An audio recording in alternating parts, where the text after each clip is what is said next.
할렐루야. 오늘 함께 나눌 하나님의 말씀은 마태복음 14장 15절에서 21절입니다. 마태복음 14장 15절에서 21절 우리 함께 읽겠습니다. 시작. 저녁이 되매 제자들이 나와 이르되 이곳은 빈들이요 때도 이미 저물었으니 무리를 보내어 마을에 들어가 먹을 것을 사 먹게 하소서. 예수께서 이르시되 갈 것 없다. 너희가 먹을 것을 주라. 제자들이 이르되 여기 우리에게 있는 것은 떡 5개와 물고기 2마리 뿐이니이다.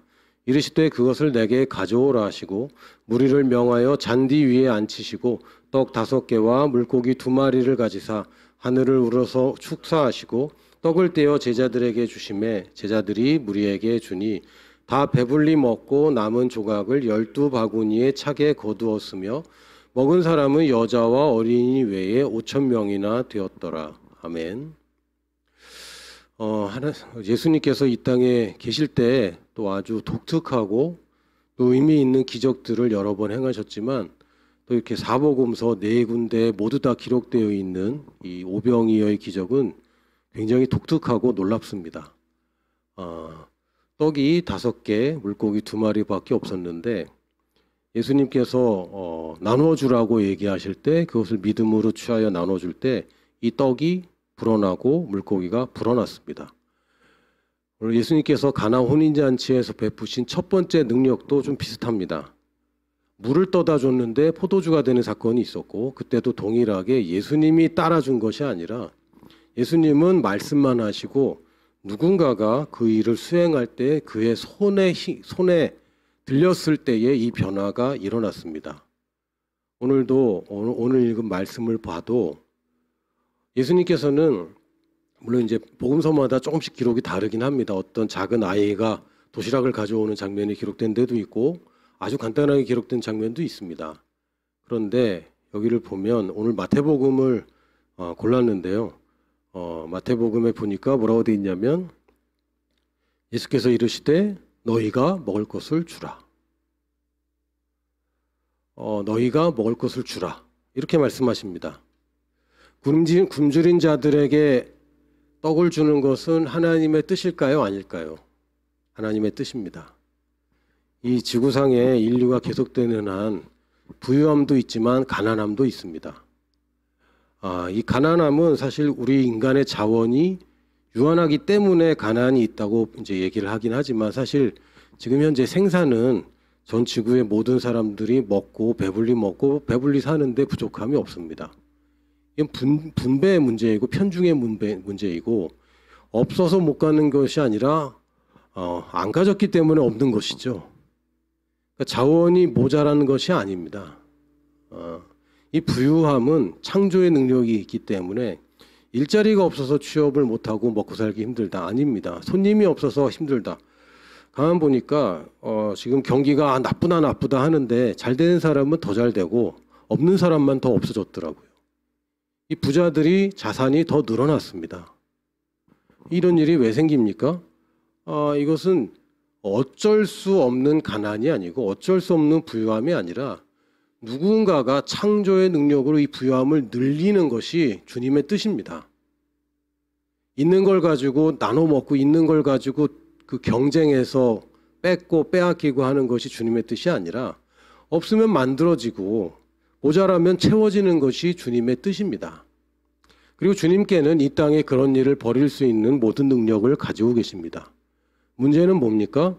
문제는 누가 이 통로가 될 것이냐라는 것이죠. 누가 이 통로가 될 것이냐. 먼저 의에 대해서 좀 나누려고 합니다. 오늘 제목은 의가 능력이다라는 제목입니다. 우리는 의하면 이렇게 살아야 되는데 여전히 나 왜 이렇게 살아야 되는데 또 이건 또 내가 잘못했는데 지난주에 이렇게 결심했는데 이걸 못했는데 이제 이런 얘기를 자꾸 합니다. 그러나 의는 상태이면서 또한 동시에 능력입니다. 이걸 능력이라고 바라보면 여러분 계시가 달라집니다. 물론 의 그러면 righteousness 그 헬라어로는 디카이오수네라는 단어입니다. 또 히브리어로는 ጼ데크라는 단어입니다. 이렇게 쉬운 단어는 아니에요. 디카이오수네. 굉장히 길죠. ጼ데크. 재테크 아니고 째데크입니다. 근데 이 의인은 정의상 뭐라고 정의하면 가장 간단히 할 수 있냐면 정죄 없이 남이 정죄하는 것도 없고 내가 나를 정죄하는 것도 없고 아무 정죄 없이 하나님 앞에 설 수 있는 자격이 의입니다. 그러니까 이것은 내가 도달할 수 없는 거 인정해야 돼요. 그렇죠? 그래서 이것은 내가 선물로 받을 수밖에 없는 것이고 선물로 받았다면 나는 이미 가지고 있는 것입니다. 여러분이 돈 주고 산 표가 아닌데 누가 여러분의 초청장을 보내줘서 공짜표를 얻어서 들어간 거예요. 그때는 당당해지셔야 됩니다. 제가 항공사에서 자리가 모자라니까 이제 저를 택해서 택함 받은 제가 이코노미에서 비즈니스로 탄 적이 있거든요. 할렐루야. 아, 좋더라고요. 저는 지금까지 이 장거리 비행이 그냥 더라고요. 비즈니스를 타면은 하나도 안 힘들어요. 이코노미라서 힘든 거였어요. 8시간을 비즈니스를 타고 오는데 저는 돈도 안 내고 비즈니스 탄 거 아닙니까? 똑같은 음식을 주고 똑같은 슬리퍼를 주고 똑같은 세면백을 먹여주고 다 똑같이 해줍니다. 좀 미안하긴 하는데 더 감사하고 더 즐겁더라고요. 그래서 옆자리에 있는 분들은 자요. 저는 잠을 못 자겠어요. 왜 이걸 어떻게 자면서 날려버려? 이 경험을 8시간 동안 제가 꼬박 앉았습니다. 왜요? 감사해서. 우리가 저는 죄인입니다 라고 얘기하는 것이 하나님을 기쁘게 하는 것도 아니고 나를 발전시키는 것도 아닙니다. 예수님의 공로로 내가 의롭게 되었구나라는 것이 계시가 일어나면 일어날수록 내가 더 기뻐지고, 왜요? 내 의가 아니라 주님이 내게 주신 선물이 너무 값진 것이죠. 그리고 내가 그렇게 살게 됩니다. 비즈니스석에 앉은 사람이 스튜어디스를 부를 때 여봐요! 뭐 이렇게 부르겠습니까? 우아하게. 그렇죠? 그 급에 맞게서 하는 거예요. 내가 한 게 아닌데 그게 급이 올라가니까 내가 괜히 이게 힘줘지고 달라지더라고요. 그런 겁니다. 내릴 때는 심지어 제가 자리를 정리하고 내렸습니다. 왜냐하면 이코노미 있는 사람들이 비즈니스를 통과해서 내리잖아요. 지저분하게 내리면 되겠습니까? 비즈니스 타는 사람이? 그럴 수 없죠. 물론 자기 돈 내고 탄 사람은 그럴지 모르는데 저는 너무 감사해서 제가 그날 이후로 중국 동방항공과 남방항공을 굉장히 사랑하게 됐습니다. 거기서 태워졌거든요. 한 번씩. 할렐루야. 이 자격이 공짜로 주어졌기 때문에 이건 의이고 의는 늘 은혜와 함께 있습니다. 은혜가 아니라 내가 이렇게 도달한 의라는 것은 보잘것없고요. 정말 가치 없어요. 그러나 은혜로 받은 이 자격이야말로 최고의 자격입니다. 그리고 이 자격을 내가 알면 알수록 감사하면 감사할수록 의롭게 살 수 있는 능력이 있는데 의롭게 살 수 있는 능력 하면은 자꾸 자기 자신만을 생각합니다. 그래서 내가 의로운 걸 생각해요. 그러나 이 째데크라는 구약에서 이 의의 원조 단어는 첫 번째는 윤리적으로 도덕적으로 내 삶이 의로운 것, 두 번째는 사회적으로 공의가 있고 공정한 것을 얘기합니다. 그러니까 하나님께서 원하시는 의는 나만 의로운 것을 원하는 게 아니라 나를 통해서 내 주변의 사람들, 나의 영향력을 통해서 바로잡히는 것까지 하나님은 의라고 부르시는 거고요. 그러려면 당연히 뭐가 뒷받침돼야 됩니까? 부유함이 뒷받침돼야 되는 것입니다. 예수님의 해결 방식은 배고파서 집에 돌아가다가 쓰러질지도 모르는 이 사람들에게 영적인 파워들을 주셔서 걸어갈 수 있고 이길 수 있는 힘을 주시는 것도 좋겠지만 예수님 어떻게 하셨습니까? 그냥 먹여주셨습니다. 부유함으로 문제를 해결하셨어요. 할렐루야. 5,000명의 사람들이 남자만 5,000명이라니까 적어도 10,000명 이상 될 사람들일 겁니다. 이 10,000명 이상 되는 사람들에게 다 힘을 줘서 그냥 배고프지만 걸어갈 수 있는 인고의 능력을 주셔서 해결한 것이 아니라 그냥 부유함으로 해결하셨어요. 더 쉬운 방법으로, 더 놀라운 방법으로, 더 하나님께 영광 돌릴 방법으로 해결해 버리셨습니다. 여러분, 의가 실현되려면 부유함이 있어야 됩니다. 부유함이 있어야 됩니다. 모자랄 때는요, 의롭지 못하게 됩니다. 결핍이 생기면 자꾸 뭔가를 더 원하게 돼요. 이거를 뭐라고 그러냐? 이걸 가난이라고 부릅니다. 그러다 보면 뭐가 생기죠? 여기에서 범죄가 시작됩니다. 욕심과 탐욕과 두려움 때문에 범죄가 시작됩니다. 왜 그렇죠? 만족이 없기 때문에. 왜 욕심이 생깁니까? 만족이 없으니까. 왜 두렵습니까? 없으니까. 지금 물질적인 얘기만 하는 것이 아니라 모든 분야에서 풍성할 때에 의가 드디어 제대로 실현될 수 있습니다. 그러니까 부유함이 보장되지 않은 의라는 것은 일시적으로는 가능해요. 그러나 장기적일 수 없어요. 그래서 의롭게 살 수 있는 능력이란 다른 사람들이 다 죄를 지어도 나는 죄를 안 지어. 여기서 끝나지 않죠. 어떻게 됩니까? 영향력을 발휘해서 바로잡는 능력까지 포함되어 있는 것입니다. 다니엘의 세 친구들이 어떻게 했습니까? 타협하지 않았습니다. 자기는 못하겠다고, 자기는 안 하겠다고, 자기만 의를 지켰습니다. 그래서 거기서 끝났습니까? 아니죠. 의가 능력으로 나타나서 기적을 발휘했고 이 기적을 본 사람들이 이 세 친구의 하나님을 인정할 수밖에 없었습니다. 다니엘이 그랬고 요셉이 그랬고 믿음의 선진들이 타협하지 않고 자기 의를 고수할 때 이 사람만 그냥 면제받은 것이 아니라 이 사람을 통해서 이 사람이 다스리는 세상이 바뀌었습니다. 이게 의입니다. 우리가 의인이라는 얘기는 죄 안 짓고 우리는 타협하지 않고 이 땅에서 핍박받으면서 살 수밖에 없어라는 것이 거기서 끝나는 것이 아닙니다. 거기까지도 맞습니다. 그러나 그 핍박의 와중에 나에게 반하는 사람들이 생기고 반하는 게 반대하는 게 아니라 내 매력에 빠지는 사람들, 나를 따라오는 사람들, 나에게 궁금해지는 사람들이 분명히 생기게 되어 있습니다. 갈급한 사람들이.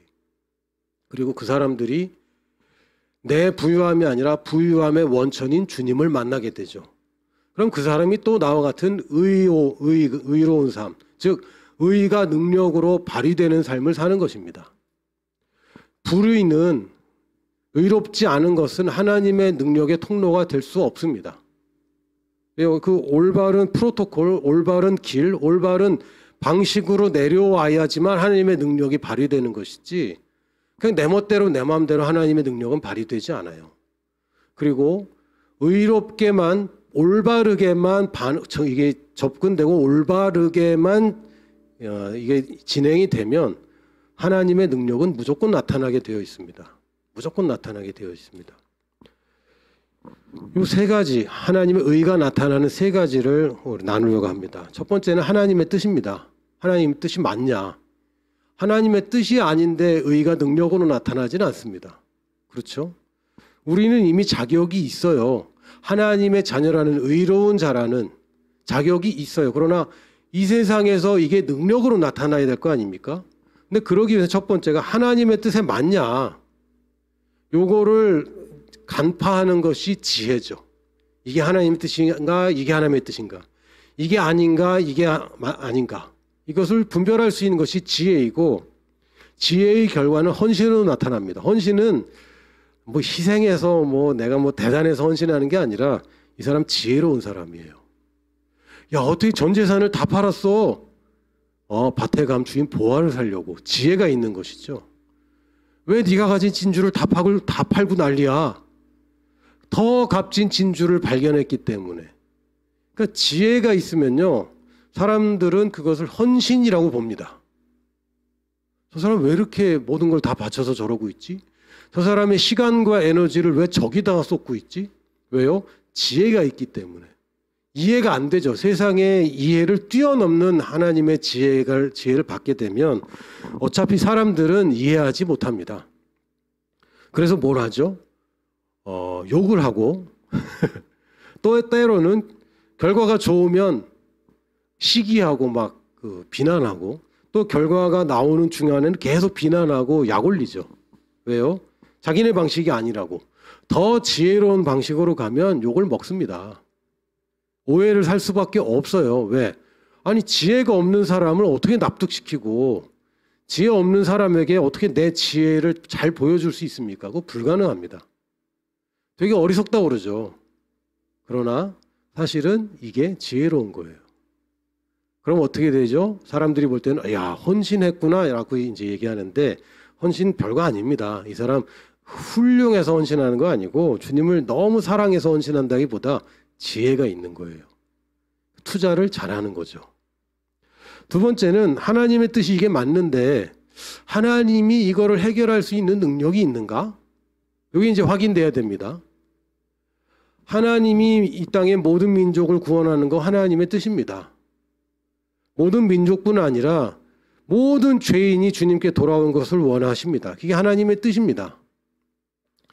모든 질병에서 치유되는 것이 하나님의 뜻입니다.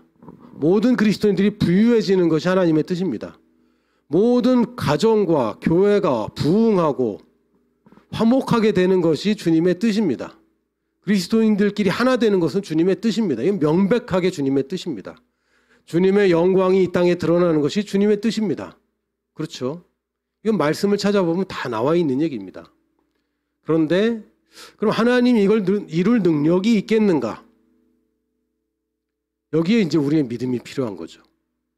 대부분 하나님이 하실 수 있다는 것에 대해서는 이의를 제기하지 않습니다. 감히 하나님도 못해요라는 말은 못해요. 다 하나님은 할 수 있다고 얘기합니다. 그런데 어디서 문제가 됩니까? 그게 나를 통해서 될까? 요게 이제 문제인 것이죠. 하나님의 뜻은 명백합니다. 하나님의 능력도 모자람이 없다는 것은 분명합니다. 근데 어디서 자꾸 문제가 생기냐면 나를 통해 될까? 이게 이제 여기서 이제 불안한 거죠. 나의 정체성에 사실은 키가 달려 있습니다. 다른 것이 아니라 하나님께 달려 있는 건 아무도 없어요. 이제는 하나님께는 아무 문제가 없고 이 딱 하나 여기 이 통로가 막혀 있는 부분이 뭐냐면 하나님 이게 나도 되는 건가요? 또 지금 되는 건가요? 이런 식으로 되는 건가요? 라고 나라는 사람한테 이제 문제가 생기는 것이고 여기서 잘 되기도 하고 안 되기도 하고 여기서 이제 복잡한 것처럼 보이는 거죠. 내가 누구인지를 정확하게 아는 것에서 시작하는 것입니다. 특히 의에 있어서는 이걸 의식이라고 합니다. 의라는 단어가 발음이 조금 불편해서 의라는 발음 잘 안 되시는 분도 꽤 있잖아요. 의라고 하시거나 에라고 하시거나 그렇게 하는데 의식 그러면은 되게 어렵죠. 근데 어쨌든 의식, righteousness, consciousness 다 영어로도 어렵습니다. 근데 내가 의라는 것을 계속해서 인식하다 보면 이제는 자연스럽게 의식을 그렇게 하는데 그냥 말로만 나는 의인입니다라고 얘기하는 게 아니라 하나님이 이 땅에서 뭔가를 일하신다면 나를 통해서 하실 것이다라는 것이 분명해지는 거죠. 선교 그러면 선교는 이루어질 겁니다. 하나님의 능력으로 이루어질 겁니다. 근데 나는 요만큼밖에 담당 못해요. 라고 생각하는 게 벌써 의식이 희미한 겁니다.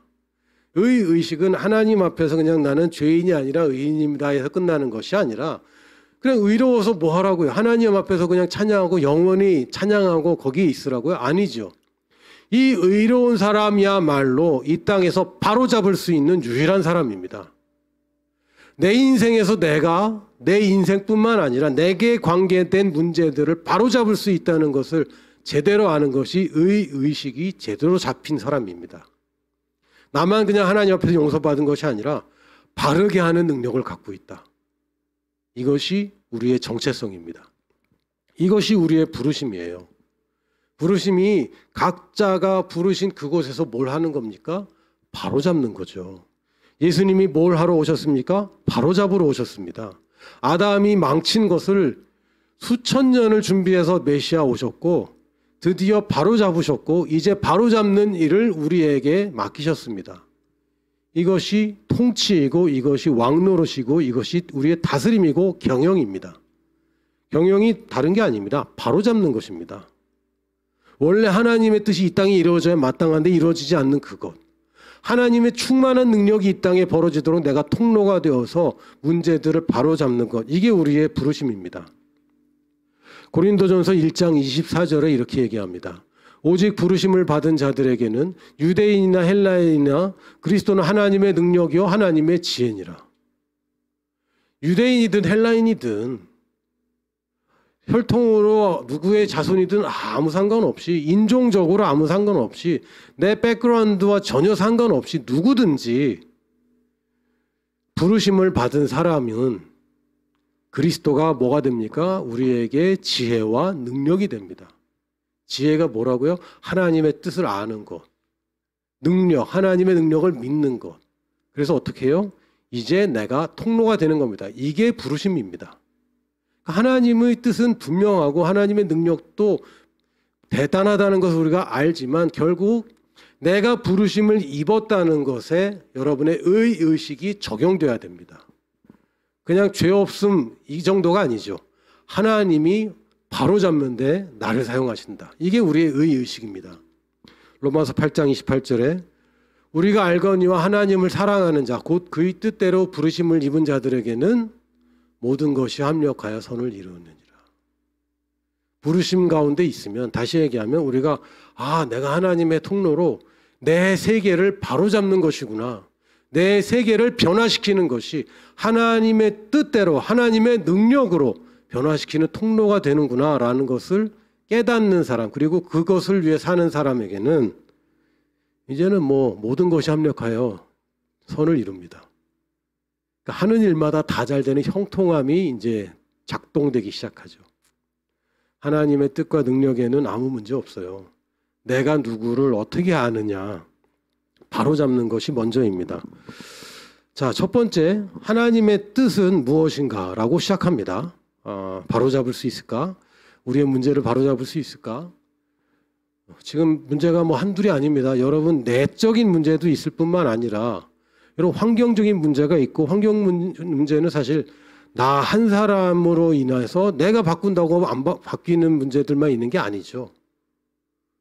물론 여러분이 이제 사장님이라면 좀 다를 수 있겠지만, 그렇다고 사장 혼자서 또 회사의 방향을 마음대로 바꾸거나 이렇게 할 수 있는 게 아닙니다. 다 우리가 환경 가운데 살고 있는데, 첫 번째는요, 바로 잡으려면요, 이 사안에 대해서 바로잡아야 될 부분에 대해서 하나님의 뜻이 무엇인지 말씀에서 다시 발견하십시오.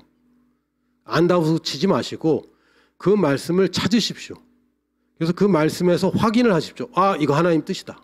이거 하나님 뜻이다. 예를 들면 여러분 그냥 가정에 재정 문제가 있습니까? 그러면 재정 문제에 대한 말씀을 찾으십시오. 그가 가난케 되심은 우리로 부욕케 하려 하십니다. 있네. 그럼 하나님의 뜻은 내가 부여한 게 맞는 겁니다. 여러분, 가정에 문제들이 있습니까? 자녀에 관한 것이 있습니까? 자녀에 관한 하나님의 약속을 찾으십시오. 또는 약속이 아니라 하나님의 뜻이 부모로 하여금 이렇게 하라는 하나님의 뜻이 분명히 있습니다. 왜요? 내가 다스리는 위치에 있기 때문에. 그 뜻을 발견하십시오. 하나님이 원하시는 게 뭔가. 하나님이 원하시는 것은 이 자녀가 잘 되는 건데, 그러기 위해서 부모가 먼저 이런 태도를 취하는 것, 하나님의 뜻이 있습니다. 그래서 말씀을 찾으십시오. 그리고 나서 하나님의 능력이 충분하다는 것에 깊이 들어가기 시작하십시오. 그냥 머리로는 다 인정해요. 그러나 하나님 진짜 이 문제를 해결할 수 있는가를 여러분이 분명하게 붙잡아야 됩니다. 하나님이 이 문제를 해결하는 것이 하나님의 뜻입니다. 그러면 하나님이 해결할 수 있다라는 것에 대한 확신이 필요합니다. 그럴 때 우리가 뭐가 좋으냐면 찬양하는 것이죠. 하나님을 그냥 높이는 것입니다. 하나님이 위대하심을 찬양하다 보면 문제가 점점 작아져요. 찬양이라는 것은 단지 노래를 한다는 것이 아닙니다. 저는 기타를 못 쳐서요. 틀어놓으세요. 유튜브도 좋은 찬양이 있어요. 잘 골라서 하십시오. 나 같은 죄인 살리신 이렇게 계속 들어가지 마시고 하나님의 위대하심을 찬양하십시오. 하나님을 계속 보면요, 문제가 작아 보여요. 문제를 계속 보면 문제가 커지고 하나님이 작아집니다. 왜 그런 거 있잖아요. 줌인하는 거 있잖아요. 카메라가 줌인하듯이 계속 보고 있으면 줌인이 계속 일어나요. 그래서 문제를 어느 순간에 보니까 현미경으로 샅샅이 쳐잡아서 문제를 계속 분석하면서 문제를 키우고 있는 거죠. 내 시야 전체가 다 문제로 가득 차게 돼버리면 하나님은 보이지도 않습니다. 그렇게 하는 게 아니라 문제를 작게 축소시킬 게 아니라 하나님을 확장하는 거예요. 하나님을 확장하고 확대하고 그러면 문제는 저 멀리 어디 배지도 않아요. 이걸 우리가 찬양이라고 합니다. 하나님 원래 어떤 분이셨는지, 내가 높인다고 높아질 뿐도 아니고 내가 무시한다고 무시당할 뿐도 아니지만 원래의 하나님 그 질서대로 내가 올바른 위치로 가는 것입니다. 거기 가 있으면 문제는 정말 작게 보입니다. 비행기 타고 올라가면 자동차들 다니는 거 보면 굉장히 우습죠. 그리고 뭐 시야가 작아서 그렇지 이 넓은 땅을 보고 있으면 저 사람 사는 거 별거 아니구나. 문제는 작아집니다. 그런데 세 번째, 요게 이제 제일 잘 안 되는 부분이기도 한데, 그런데 내가 통로가 맞나? 여기에 대한 확신이 생겨야 됩니다. 이걸 나를 통해서 해결하시는 게 맞나? 어떤 경우는 무턱대고 들어가는 경우도 있어요. 근데 거기에 대한 확신이 없는 채 들어가면 결국은 믿음을 발휘를 못합니다. 근데 또 어떤 경우에는요, 남들이 봐도 아이 뭘 저러고 있어. 저렇게까지. 그런데 사실은 모르겠습니다. 이 한 사람을 통해서인지 아니면 더 다른 많은 사람들이 합력했는지 모르겠지만 원래는 저렇게 하는 게 아닌데 싶은데 되는 경우도 있어요. 저한테 제가 경험한 것도 있을 뿐만 아니라 저한테 제 인생에서 굉장히 이거는 내가 잘못 생각하고 있구나라고 깨우친 적이 한 번 있었는데요. 뭐 여러 번 있지만 하나만 소개한다면 저랑 정반대의 성향인 분들이 가끔 있습니다.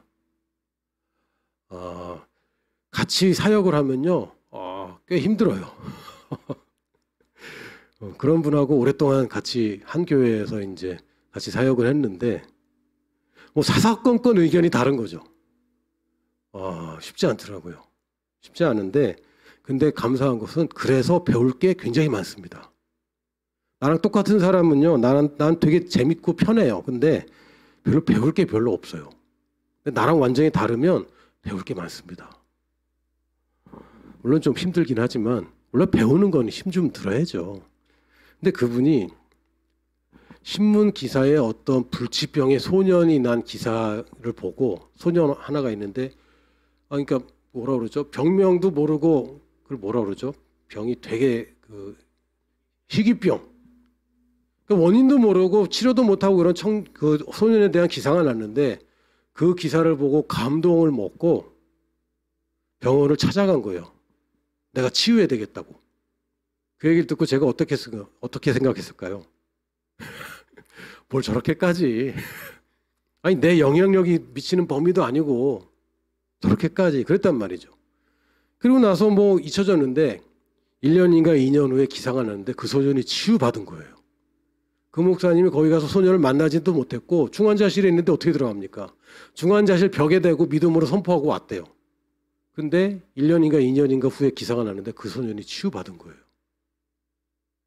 모르겠습니다. 이 목사님 혼자 했는지 여러 사람이 했는지 모르겠어요. 그러나 어쨌든 누군가는 나도 통로다라고 가서 이 하나님의 능력이 발휘되는 이 기적의 현장을 취한 것이고 나는 저 뒤에서 저건 내 건 아니지. 이런 예들이 사실은 많습니다. 그 십자가와 깡패라고 번역되어 있는 책이 있습니다. 그 목사님이 라이프 잡지에 실린 그냥 라이프가 아닌데가 어떤 잡지에 실린 어떤 흑인 소년 갱단 그 눈망울을 보고 내가 뉴욕에 가서 이 소년을 만나야 되겠다고 갔는데 못 만났죠. 그런데 거기서 사역을 시작하셨는데 이 할렘가에서 이 갱단들이 주님께 돌아오는 이런 일들이 생기는 거죠. 아니 저거는 좀 베드로는 주님 나도 걸어도 됩니까? 라고 저도 해도 되나요? 라고 들어갔는데 걸었고 나머지 제자들은 배 위에서 안전하게 저런 일도 있을 수 있구나. 거기서 끝이죠. 특별한 사람만 부르심이 있는 것이 아닙니다. 여러분 다 부르심이 있습니까? 있습니다. 특히 내 인생에 벌어지는 일이라면 하나님은 여러분을 통해서 그걸 바로잡고 싶어 하세요. 근데 내가 준비가 돼야 되는 게 문제인 거죠. 내가 그 통로로서 올바로 확장되어 있고 사용될 때의 능력이 부어지는 것인데 내가 다 가로막고 있는 거예요. 첫 번째 내 혼이. 내 생각과 이론과 부끄러움 또는 게으름이 계속 그걸 막고 있습니다. 그래서 뭘 해야 됩니까? 말씀 고백과 방언을 해야 되는 이유가 바로 여기 있습니다. 내가 온전한 통로가 되기 위해서. 말씀 고백은 말씀대로 생각하고 말하고 그걸로 판단하는 겁니다. 그런 훈련이 돼야 됩니다. 내가 그냥 예수님처럼 처음부터 그렇게 아무 죄 없이 태어나서 살았으면 물론 그렇게 많이 할 필요는 없을지도 몰라요. 그냥 들어오는 것만 처단하면 됩니다. 근데 내가 쌓아놓은 게 너무 많은 거죠.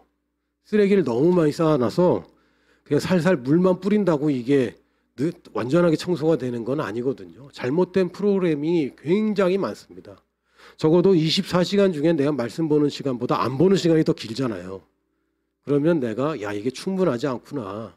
내가 잠깐 하는 게 충분하지 않구나. 그리고 주일날 말씀 한번 듣는 것 이것마저 놓치면 진짜 위태로워지는 건데 이걸로 충분하지 않구나.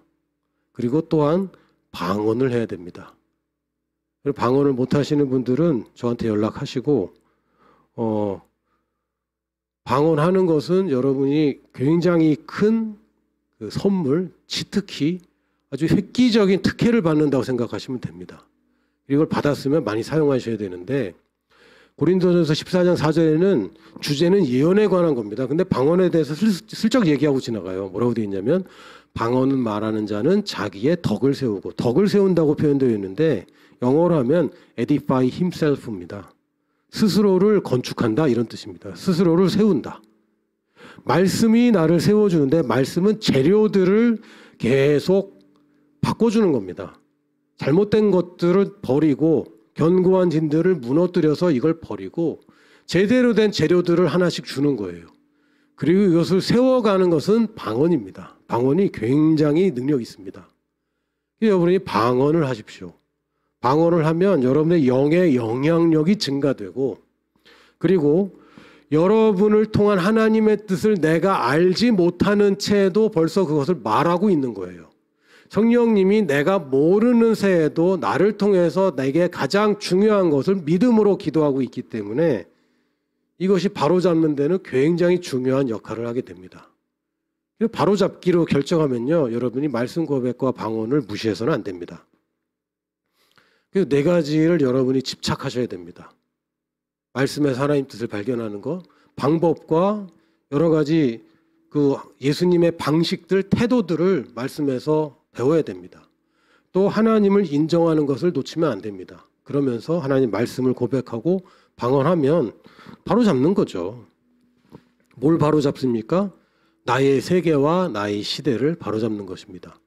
전 세계를 바로 잡으란 얘기는 없습니다. 전 세계는 교회를 통해서 하는 것이고 나의 세계는 나라는 한 사람을 통해서 하는 것입니다.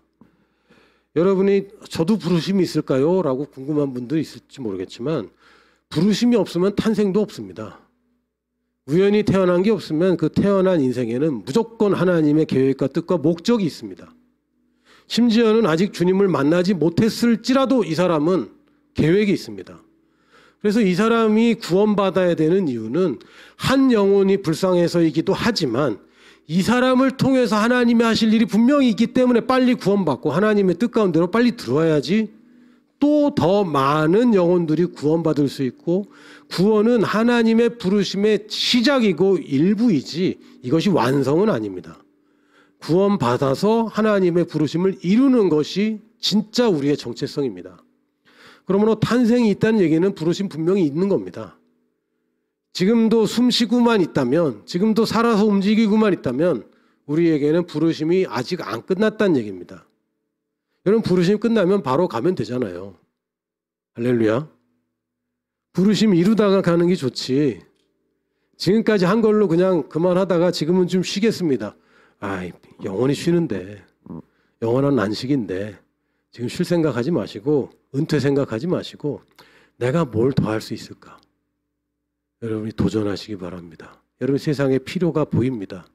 여러분이 만나는 사람들이 여러분이 통로로서 역할을 하는 것을 기다리고 있습니다. 모든 피조물이 하나님의 아들들, 즉 장성한 아들들, 휘오스가 나타나기를 고대하고 있다고 되어 있습니다. 피조물들도 그런데 그러면 잃어버린 영혼들이 여러분을 안 기다리겠습니까? 기다립니다.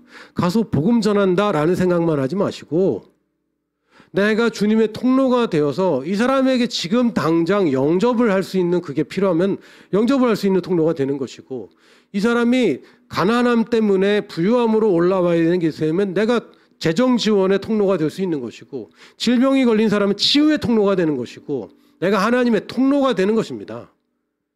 그럼 전도만 하려고, 전도도 당연히 해야죠. 결국에는 이 사람도 이 사람의 부르심을 이루기 위해서는 복음을 들어야 됩니다. 그러나 그냥 전도만을 위한 것이 하나님의 통로는 아니잖아요. 우리는 하나님의 통로가 되는 것이고, 이게 우리의 부르심입니다. 어디에? 내가 접촉하고 있는 모든 세계에. 내게 주신 인생, 별거 아닙니다. 시간과 장소를 내가 정할 수 있죠. 시간의 길이를 내가 정할 수도 없고 장소의 넓이를 내가 정할 수는 없어요. 그러나 어느 시간에 어느 장소에 있을지는 내가 선택할 수 있습니다. 아, 근데요, 저는 선택할 수가 없어요. 이것도 해야 되고 저것도 해야 되고. 그거 당신이 선택한 거예요. 아니요, 제가 선택할 수가 없어요. 저는 다 짜여져 있어요. 이것도 해야 되고 저것, 그걸 당신이 선택한 거라고요. 아, 근데 저는 학교도 가야 되고 수업도 해야 되고 그 과제도 해야 되고. 그 과목은 누가 선택했어요? 그 학교는 누가 선택했어요? 그 학교를 다니기로 선택한 것도 당신입니다. 직장도 그렇고 결혼을 하기로 선택한 것도 내가 선택한 거죠. 그렇게 할 수밖에 없었어요라는 식은 새로운 피조물이 할 얘기가 아닙니다. 이것은 남에게 핑계대고 남을 탓하는 사람들이 하는 얘기입니다. 제가 그렇게 생각할 수밖에 없어요라고 얘기하면 그것은 새로운 피조물의 태도가 아닙니다. 근데 상황이 어쩔 수 없어요. 아닙니다. 그렇게 얘기하지 마세요. 그렇게 느껴지더라도 그렇게 얘기하지 마십시오. 내 인생은 내가 경영한다라고 얘기하세요.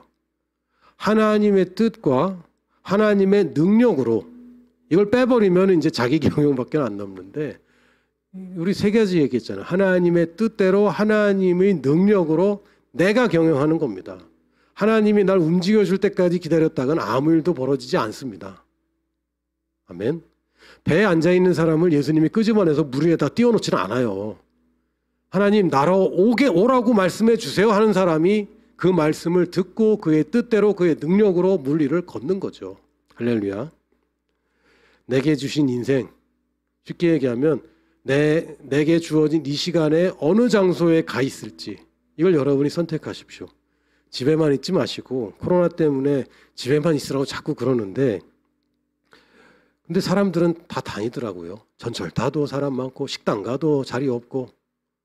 마스크 잘 쓰시고 사람들 만나십시오. 만나시고 여러분들이 꼭 오늘은 영접시켜야지 라는 생각하지 마시고, 나는 오늘도 하나님의 통로야. 또는 여러분이 어쩔 수 없이 만나는 사람들과 또는 교제하는 사람들, 이 사람들 만날 때도 나는 하나님의 통로다. 내가 내 인생을 경영하는데 거기에 이 사람이 접촉이 되면 이 사람도 내가 다스릴 수 있는 권한이 생기는 거잖아요. 이 시간과 장소에 내가 하는 말은 이 사람 들어야죠. 내가 주는 음식을 먹어야죠. 할렐루야. 로마서 5장 17절에 더욱 은혜와 의의 선물을 넘치게 받는 자들, 우리 얘기 아닙니까? 은혜로 의를 받았잖아요.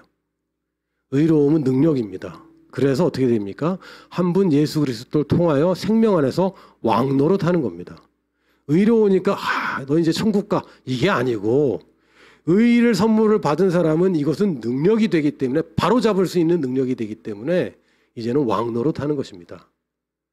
바른 목적, 이게 하나님의 뜻이죠. 바른 수단, 하나님의 능력으로 이제 바른 사람인 내가 의를 실행하는 것입니다. 할렐루야. 따라해 볼까요? 나는 바른 목적을 가지고 있다.